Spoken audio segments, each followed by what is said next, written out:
Cette leçon, on va parler des fractions, particulièrement comprendre la signification d'une fraction, ce qu'elle représente, et ensuite comprendre sa notation mathématique. Tout d'abord, ce qu'elle représente. Une fraction, c'est le partage d'une unité, d'une forme, un disque, un gâteau, une plaque de chocolat, en parts égales. Et chaque part de la forme fractionnée seront bien égales. Par exemple, je vais prendre deux rectangles verts. Chaque rectangle forme ce qu'on appelle en mathématiques l'unité. On la notera souvent petit u dans des exercices futurs. Je vais partager chacune des deux formes, chacun des deux rectangles en deux, mais pas de la même manière. Le partage de chaque rectangle est représenté par le gros trait rouge. On voit sur le rectangle de gauche que la part numéro 1 en bleu clair est beaucoup plus grande que la part numéro 2 en vert clair. Donc là, on peut dire que ce rectangle partagé en deux ne représente pas une fraction. Chaque part n'est pas égale l'une par rapport à l'autre. Ce n'est pas une fraction.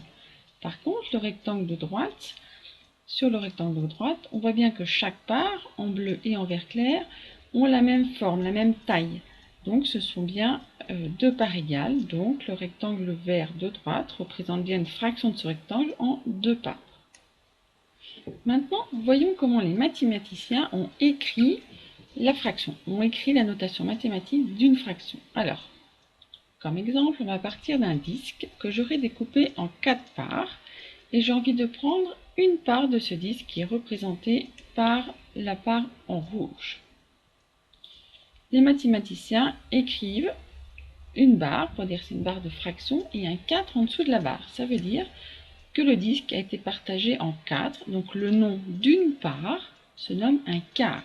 Donc la barre de fraction et 4 se lit un quart. Maintenant, je vais prendre une part de ce grand disque, la barre représentée en rouge.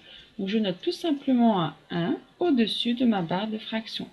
J'ai représenté un quart, c'est-à-dire une part prise parmi des parts qui s'appellent des quarts. Faisons un petit résumé de ce que nous venons de voir. On a vu qu'une fraction part d'une unité. L'unité sur ce dessin ici, c'est le disque.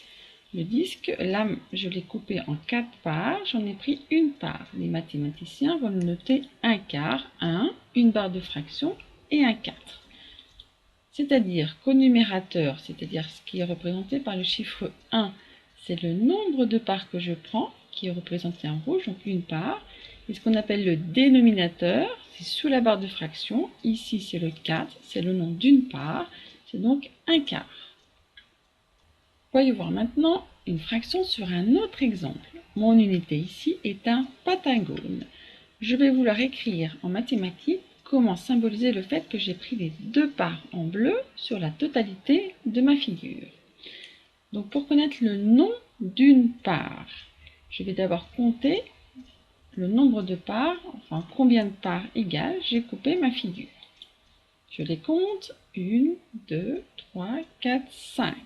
Cette figure est coupée en 5 parts, donc je note ma barre de fraction, j'écris le 5 en dessous. Ce sont donc des cinquièmes. Ensuite, je vais compter le nombre de parts que j'ai prises. J'ai pris une part, deux parts bleues, donc je note au-dessus. Et donc la fraction se lira 2 cinquièmes. Le nombre de parts que j'ai pris, c'est le numérateur, se situe au-dessus de ma barre de fraction dans l'écriture mathématique. Le nom d'une part, c'est un cinquième, ça s'écrit en dessous de ma barre de fraction, ça s'appelle le dénominateur. Et la fraction ainsi écrite se lit ici 2 cinquièmes.